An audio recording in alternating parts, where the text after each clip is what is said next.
Imagine that the only chance you have to be alone with your husband or wife is in a stark, simple room like this with bars on the windows and armed guards walking around outside.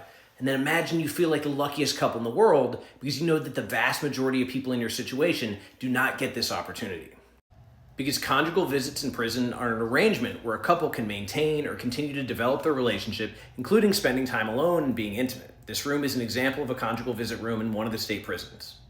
It's not many prison systems, though, because there are only 4 out of the 50 states that allow conjugal visits for anyone in the prison population, and in each of those states there's usually a huge portion of the population who is ineligible.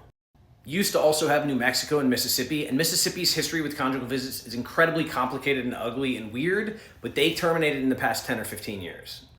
And I was locked up in Virginia, which does not have conjugal visits, so I never got to see it in person.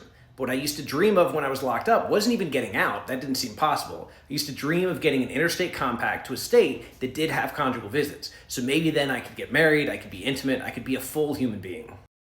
And some people have made a joke about it, saying conjugal visits don't do anything, they're not important, they're not necessary, and I get it. Because if people are only thinking of sex, I get it, we can survive without sex. But it's really about the relationship.